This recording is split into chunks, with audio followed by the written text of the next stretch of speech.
Have you guys ever been to a football game and your parents made you be the photographer? Well, in 2014, I visited the Dallas Cowboys stadium, and at the time it was really new. It was about 3 years old, I believe, and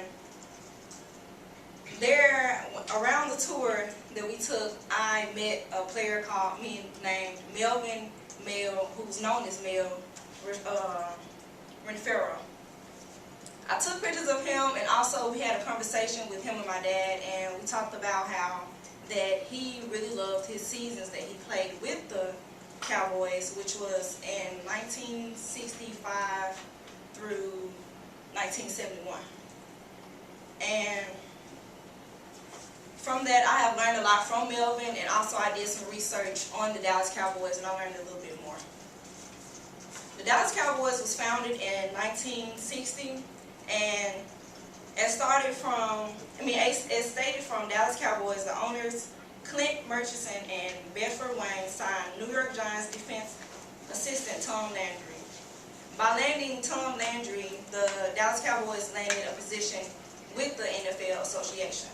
And when they landed this position with the NFL Association, they were called a swing team. The swing team meant that they only played 6 of the 12 players that was in the NFL at the time. But when their roster was frozen, so they was forced to pick 36 players within 24 hours. And they picked 36 veterans at the time, and they realized that they were no longer a swing team, so they was able to play every team that was in the NFL at the time. Now that you know a little about the Dallas Cowboys' history and how they started, let's talk about their accomplishments. The Dallas Cowboys didn't have a great start. Their first season, they lost every single game and had one tie between the New York Giants. The second season, they won their very first game against the Pittsburgh Steelers, which is a rival for them today.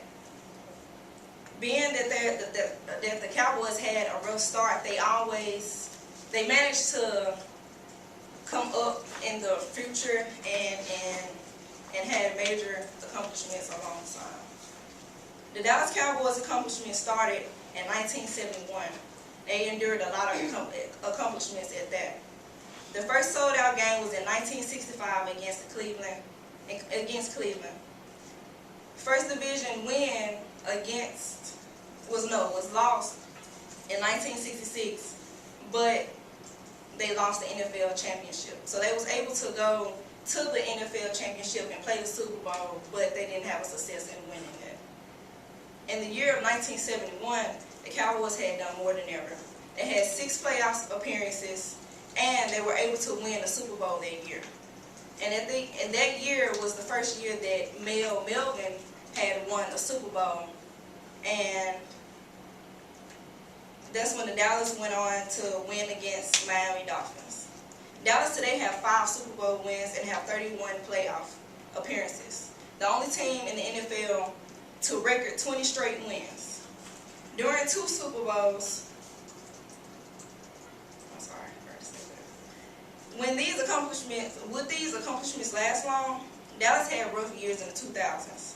They only made 5 appearances in the playoffs since the 2000s. And 2004 was the greatest year that they had the whole entire time in the 2000s. But they reached all the way until the division finals of the playoffs, and they ruled the last touchdown as not a catch by Dez Bryant. So they took away the Super Bowl that the Cowboys could have had and pretty much ripped it away. The season of 2015 wasn't so great either. It started, as stated by Ben Baskin from Sports Illustrated, the root of most of the Cowboys' troubles was in 2015. Dallas' record was 4-12. It was a huge difference from the rest of the seasons that they've been having, and everybody was kind of surprised because they had a really great season beforehand. The main reason was because Tony Romo and Dez Bryant was hurt mostly of the season. As stated from UPI Sports, Dez Bryant down, Cowboys trade for wide receiver Bryce Butler. Cowboys had no choice but to sign another person for Dez Bryant because he was hurt and they didn't really know how long he was going to be out. So they found someone for him, but he was okay but didn't do so great, so they had to let him go for the following season. In conclusion, Dallas became part of the NFL in 1960. The team started off bad but had many accomplishments along the time. And the first Super Bowl was in 1971. And even though that the Dallas Cowboys have a rough start, most of the time they always end up accomplishing something. Thank you.